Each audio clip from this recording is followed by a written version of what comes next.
So thank you so much for joining me today, Noelle. We're here with BARCS, and you guys won the monthly contest that Maryland Sunrooms has going on our Facebook page.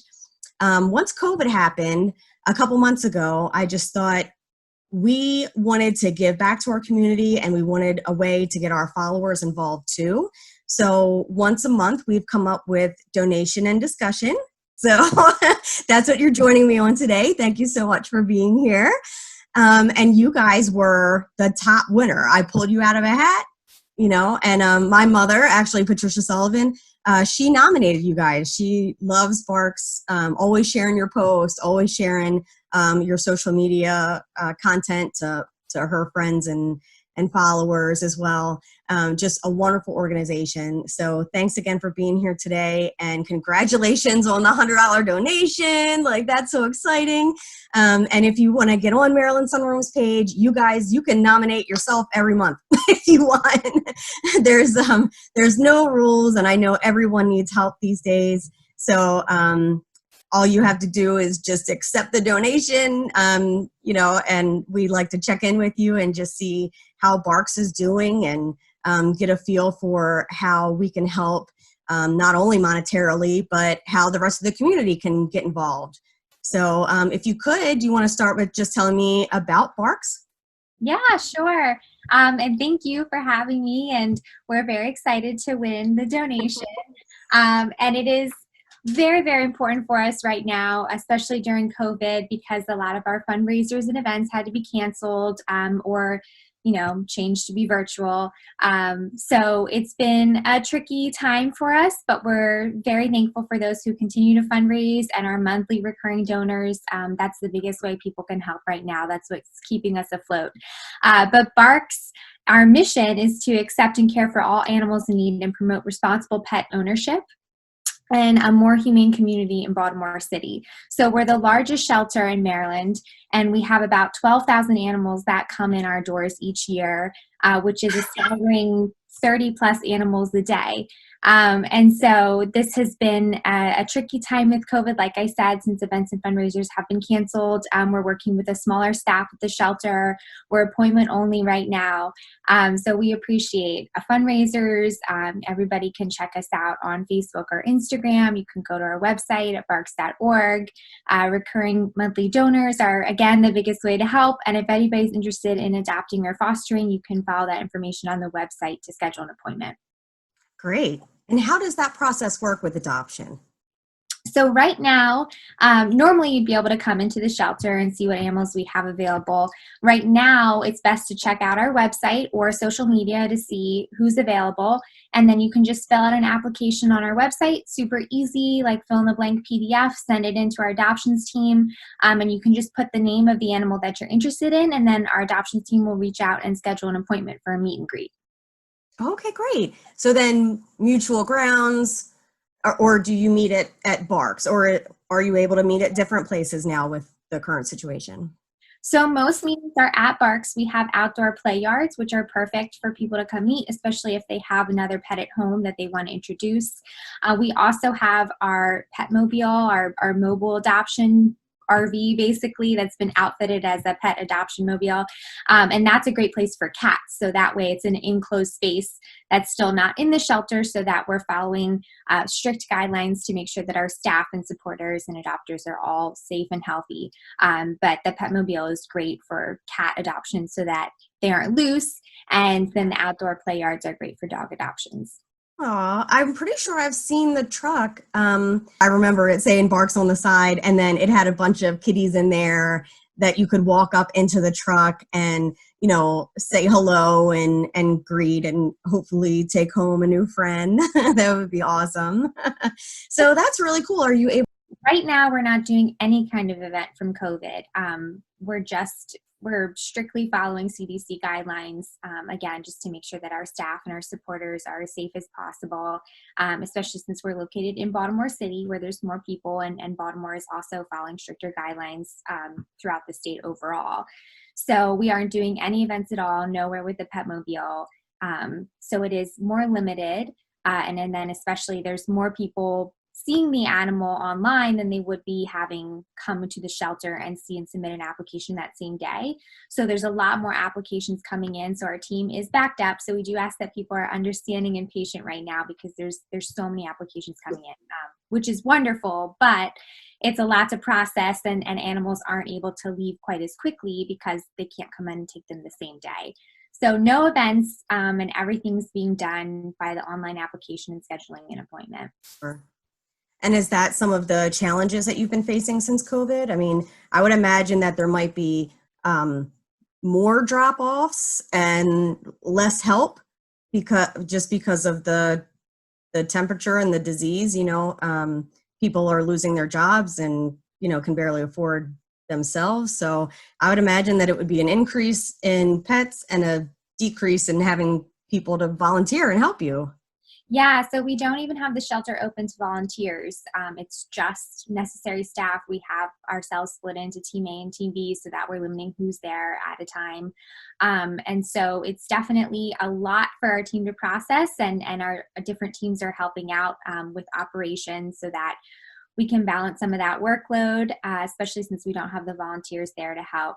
And it is a difficult time for a lot of pet owners because a lot of people have lost their jobs. And so we do have a pet pantry available for those in need.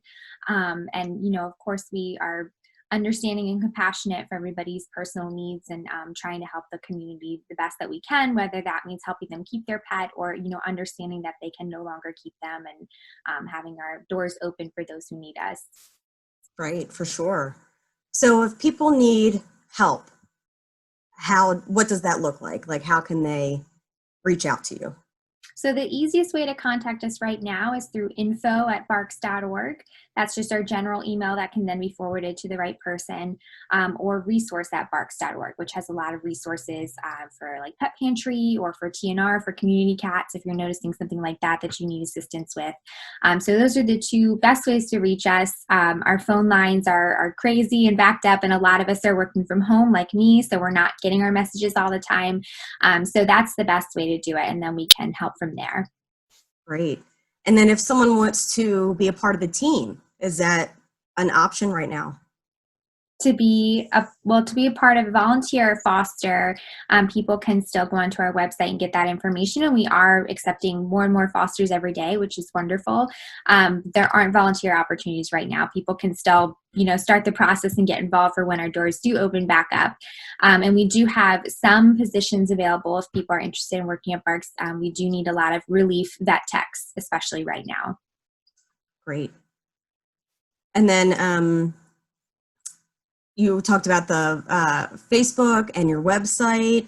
What are the details on those? So if someone wants to give a donation or check out your available pets, what's the BARCS website and the BARCS Facebook page? So our BARCS website is just barks.org. There's tabs across the top that make it easy for adoption or donations.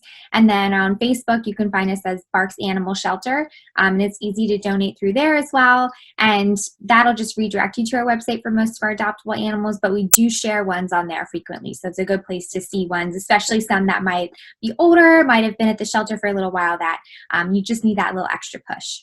Right, need some loving.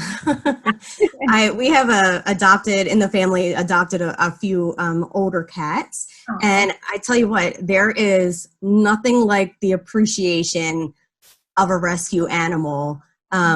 There really is a difference. They're like, thank you, I get it, I can stay with you and have cuddles and and be fed, and oh my gosh, it's so amazing. They're some of the loveliest animals, which is amazing. Yeah. Chester's here today. I figured that would be fitting. Too is that in rehoming pets, we do encourage people to take that option if they can, because that limits how many animals that we're having to bring into our care. And because we are open admission, we take in every animal no matter what the situation. But of course, if someone's able to rehome on their own, we encourage them to. There's a lot of sites and resources that if anybody needs help, we can share it. But that does help us in limiting the animals that are in our care.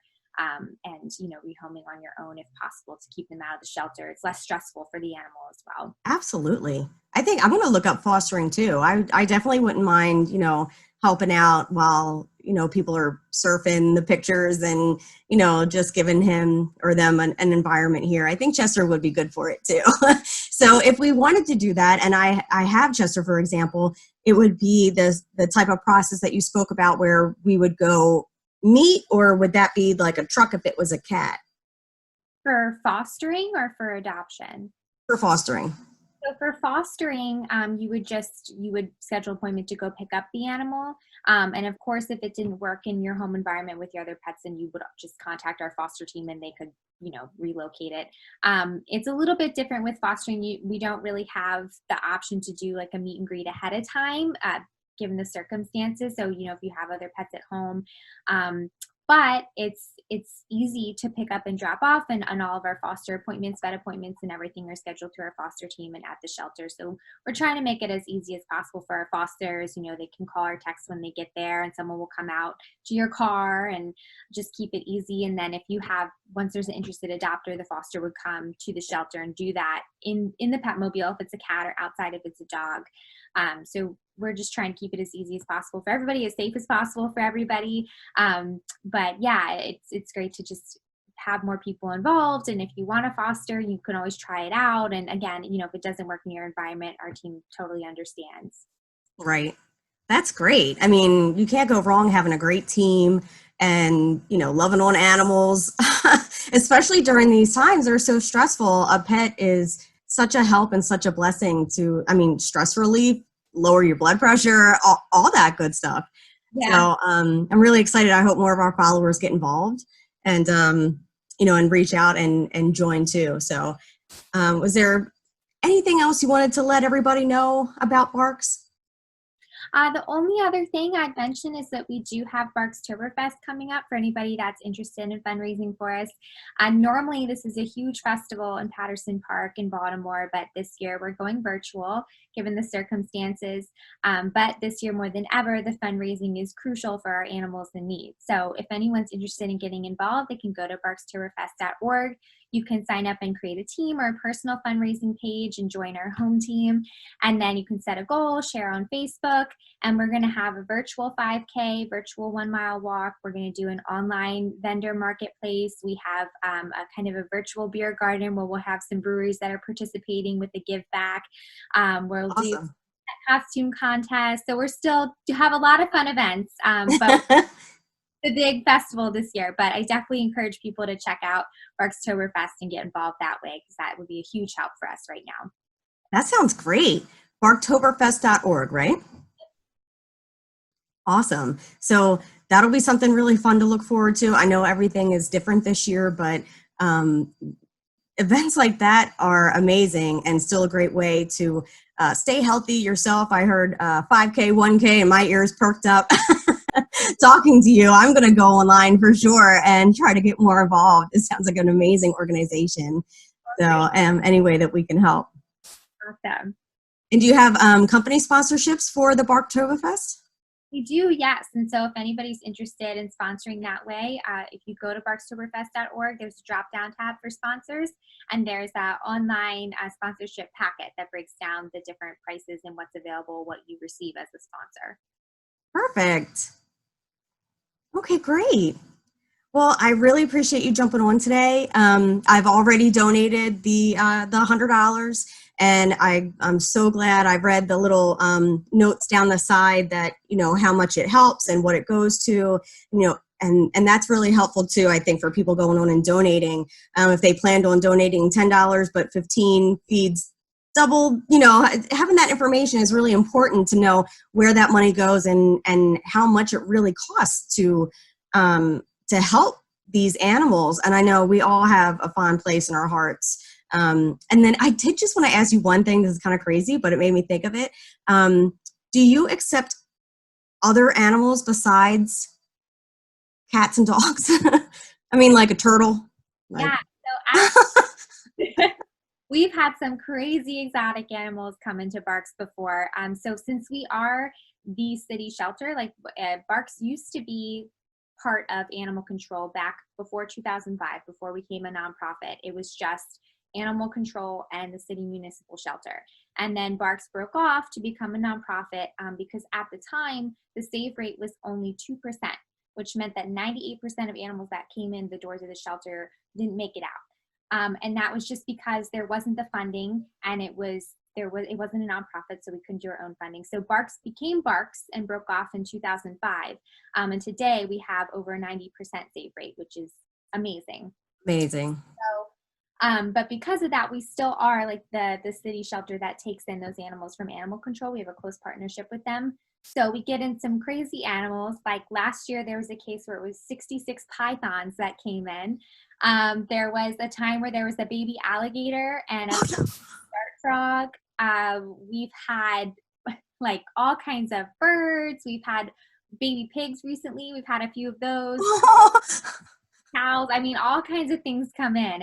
We have a partnership with Days End Farm Horse Rescue, which is local, Mount Airy or Woodbine, and they take in all the horses that come through us. But everything else then goes to a rescue, or in our new facility where we just moved in May, located in Cherry Hill. We do actually have space for those farm animals. So, and we have space for more of the small animals like rabbits and guinea pigs and stuff that we didn't have before.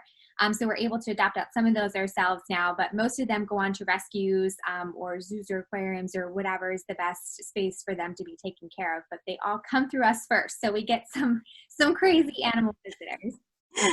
Is there someone special you call from the back, like when it's a snake or an alligator? Betty, Betty, we got another one. Well, with the snakes, I know they were like they had to be stacked in a room because we didn't have the space for it. So it was like all these aquariums with these pythons in this room. And then we actually had wonderful volunteers from the aquarium that came and helped out with it, because we're like, what do we do with 66 pythons? So thankfully there's other organizations that are able to help. But yeah, everybody just kind of has to jump on board and jump. That's crazy. But thank God I didn't even think about the National Aquarium being right down the street. I mean, that's an amazing resource for something so exotic that, they might even be like, well, we'll take it. Oh, that's great. Well, it's so good to know. I've learned so much from having you on today about an organization that I thought I knew about growing up in Baltimore. And then our showroom is actually in Mount Airy. So I know about the horse barns you were talking about. And one of our exhibitors actually volunteers at the horse farm in Mount Airy. So it's just Baltimore. That's just what everybody. So great, Noelle. Well, thank you so much. This has absolutely been a pleasure speaking with you today. And congrats again on the $100 donation. I hope to see your name in the bin again. Again, I just put out the post, and the followers, they comment their favorite nonprofit, and that's how the ball gets rolling. But even if we do another Zoom, I'd love to hear how it has progressed. We do it once a month. And then all the nonprofits that don't win the $100 prize, they still get an in-kind donation just for being nominated. So it's a really great opportunity that Maryland Sunrooms has given me to be in charge of, and our franchise owners, Mike and Anita Fraley, are generous, kind human beings, and gave me this charge to help out and help our community and just give back. And I think that synergy just circles around, and the more good you do, the more good happens, and the more you inspire others. So I'm really grateful myself for this, and I hope to see the BARCS name thrown in the ring again. So, and just help those animals. It's really great.